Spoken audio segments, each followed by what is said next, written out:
Lahat yan, importante. Ang punto natin mga kalapatids, kung ano, yung mga sustansyang kailangan nila, nutrients na kailangan nila, particularly dun sa sitwasyon na pinagagawa natin sa kanila.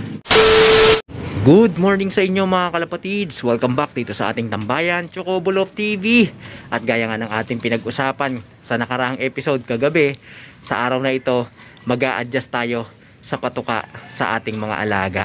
Napaka-importante nito sa akin mga kalapatid, sapagkat itong nalalabing dalawang training, dito ko madedetermine at magkakaroon ako ng idea kung tama lang ba yung sistema na ibinibigay natin sa ating mga alaga pagdating sa pagpapatuka sa kanila. Ito na rin ang magiging pundasyon ng ating adjustment habang lumalayo, habang pumupunta sila sa dulo ng Pilipinas, dyan sa Santa Ana. Kung makakaabot tayo sa ngayon, sa 170 kilometers, medyo mabagal yung kanilang pauwian.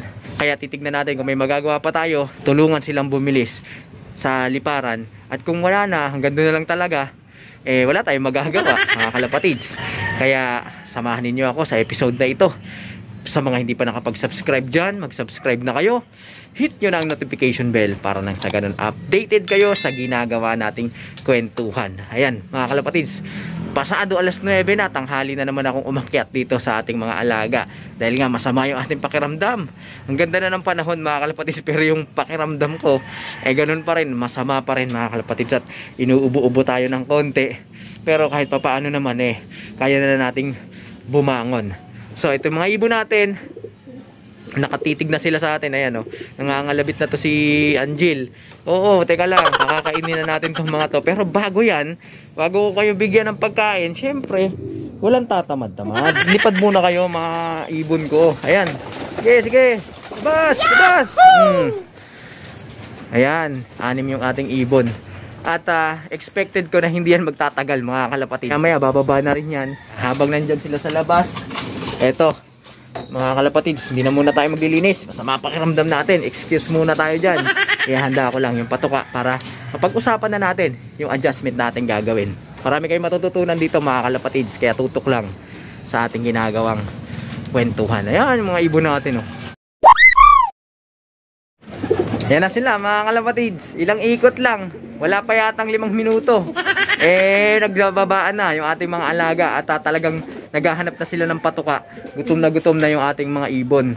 At yan nga yung isa rin nating napansin, kaya kailangan na natin magdagdag, mag-adjust dito sa ating ginagawang sistema sa papatuka. Nakakatawa mga kalapatids, kumuha pa lang ako ng patuka, alam nila gagawin, pumapasok na sila. Ito makulit pa rin to pero ayan yung iba, pag sisipasukan na, ito si Angel pumasok na. So, pakainin ko muna ito mga kalapatid, saka tayo magkwentuhan. Ayan, sige. Ayan, ganyang kaharagan yung ating mga alaga. Ito, sige, ayaw pumasok. Bahala ka. Yung pumasok din. Ayan, gutom na gutom yung ating mga alaga. Kawawa, So, dyan pa lang sa reaction nilang yan mga kalapatid, baka may pagkukulang na tayo sa ating mga ibinibigay sa ating mga ibon. So, dahil dyan, sa naobserbahan natin, kailangan na talaga natin magdagdag. Ito, ayaw pa pumasok. Pasok na. Pasok na, bahala ka. Sa konti lang yung nilagay natin. Ayun, pumasok na. Bago tayo pumunta doon sa pinaka-adjustment nating ginagawa, para sa kapakanan ng ating mga ka-newbie, pag-usapan muna natin yung basic na informasyon tungkol sa mga patuka na ibinibigay natin sa ating mga alaga. Alright? So, yung mga nabibiling mix, halimbawa, breeder's mix, flyers mix sa tindahan, mostly 16% protein yun mga kalapatids. Ano nga ba itong mga protein na yan? Ano nga ba yung mga sukat-sukat na yan? Nako, sasakit ulo nyo dito sa mga ayaw sa math. Pero huwag kayong mag-alala, hindi natin gagawing komplikado yung pagpapaliwanag. Alam nyo kasi mga kalapatids, yung mga patuka na ibinibigay natin sa ating mga alaga, meron niyang iba't ibang klaseng nutrients na nilalaman. Meron niyang vitamins and minerals at yung 3 pangunahing nutrients na kanilang kailangan. Unang-una yung carbohydrates, fats, saka protein. Yan, napaka-importanteng malaman ninyo mga kalapatids na kanubi yung purpose niyan.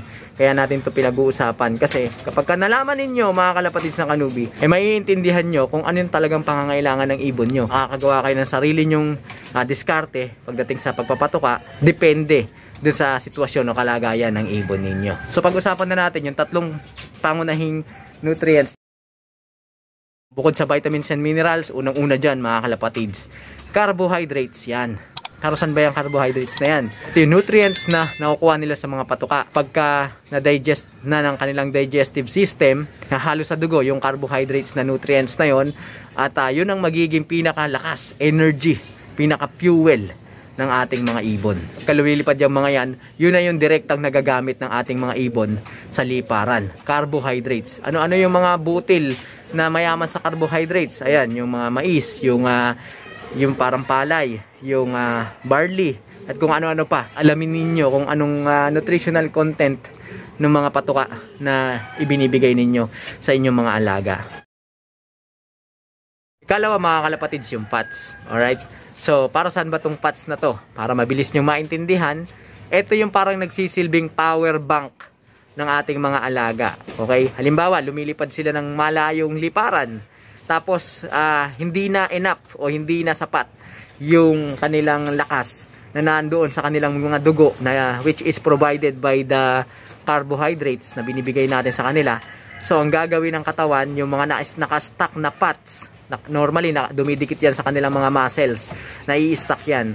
So, yung mga naka-stack na fats, tutunawin nyo ng kanilang katawan, then, i-convert yun sa energy, na yun ang papalit sa carbohydrates kapag kulang na sa kanilang katawan. Yung fats nila, yun ang kanilang gagamitin, yun ang paghuhugutan nila ng lakas para matapos nila yung liparan. Kung sobra naman sa fats, hindi rin maganda, dahil kapag marami yung fats na ibinibigay nyo sa inyong mga alaga, tapos yung workout nya na ibinibigay nyo hindi naman ganun katindi, nakatambay lang yung ibon nyo, halimbawa, tataba at tataba yung ibon nyo. Yun ang epekto ng fats. Doon pa lang mga kalapatids, magkakaroon kayo ng idea kung paano nyo i-manage yung hubog ng katawan ng inyong mga alaga na gusto ninyo pagdating sa liparan. Ano-ano naman yung mga butil na mayaman sa fats? Ayan, yung sunflowers, marami yan, yung tinatawag na oil seeds. I-research nyo na lang yan mga kalapatids. Pagkakaroon kayo ng ideya kung ano yung mga dapat nyong ibigay sa inyong mga alaga. Depende sa pinagagawa ninyo sa kanila. O, dun tayo sa pangatlo, protein. Ano naman tong proteins na to?